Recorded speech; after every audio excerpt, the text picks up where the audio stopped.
மன்னரின் கனவு.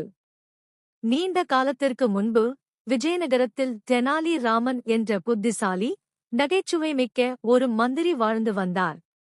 எந்த சிக்கலான பிரச்சனையையும் அவர் தனது நகைச்சுவையாலும் அறிவாலும் தீர்த்து விடுவார். ஒரு காலை விஜயநகர மன்னர் கிருஷ்ணதேவராயர் தமது அரண்மனையில் அமர்ந்து அமைச்சர்களை அழைத்தார். அவரின் கண்கள் பிரகாசித்தன. நான் நேற்று இரவு ஒரு அற்புதமான கனவு கண்டேன்.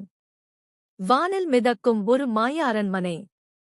சுவர்கள் மினுமினுக்கும் கற்களால் ஆனவை. 1000 விளக்குகள் ஒரே நேரத்தில் எழவும் ஒரே நொடியில் அணையவும் செய்யலாம்.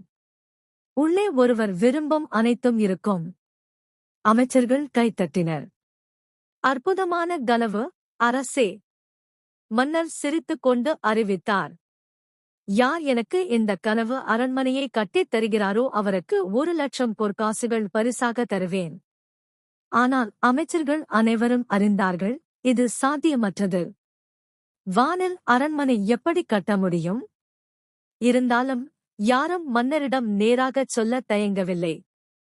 மன்னர் கூட, யாரும் இதைக் கட்டி தராவிட்டால் தண்டனை உண்டு என்று எச்சரித்தார். அமைச்சர்கள் பயந்து தெனாலி ராமனை நாடினர். தெனாலி, எங்கள் அரசருக்கு உண்மையை விளக்குவதற்கு நீயே ஒரே வழி.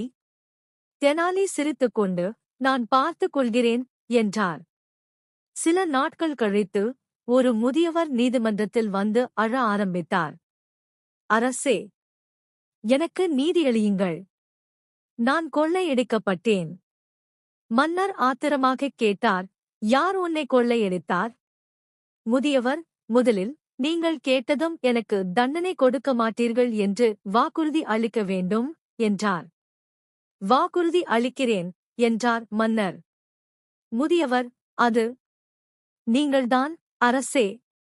நேற்று இரவு எனது கனவில் நீங்களும் உங்கள் படையினரும் வந்து என் வாழ்க்கை சேமிப்பான 5000 பொற்காசுகளை எடுத்துச் சென்றீர்கள் என்றார். மன்னர் எழுந்து நின்றார். என்ன பைத்தியம் பேச்சு! கனவை எப்படி உண்மையாக்க முடியும்? கனவுகள் நிஜமல்ல. முதியவர் புன்னகையுடன் தாடியும் முடியும் கழற்றினார். அது தெனாலி ராமன். அப்படித்தான், அரசே என்று அவர் வணங்கி கூறினார். என் கனவு நிஜமல்லாதது போல உங்கள் வானில் மிதக்கும் அரண்மனையும் நிஜமாக முடியாதையோ? மன்னர் சிரித்தார். தெனாலி, நீ உண்மையிலேயே அற்புதமானவன். அந்த அரண்மனை கட்டும் ஆணையை நான் ரத்து செய்கிறேன். அந்த நாள் முதல் தெனாலி ராமன் தனது அறிவாலும் நகைச்சுவையாலும் மன்னரையே மாற்றிவிட முடியும் என்று அனைவரும் அறிந்தார்கள். மோரல்: சில கனவுகள் நம் கற்பனையில் மட்டுமே இருக்க வேண்டும். கதை பிடிச்சிருந்தா லைக் பண்ணுங்க, சப்ஸ்கிரைப் பண்ணுங்க, பெல் ஐ பிரஸ் பண்ணுங்க. அடுத்த கதையில் சந்திப்போம்.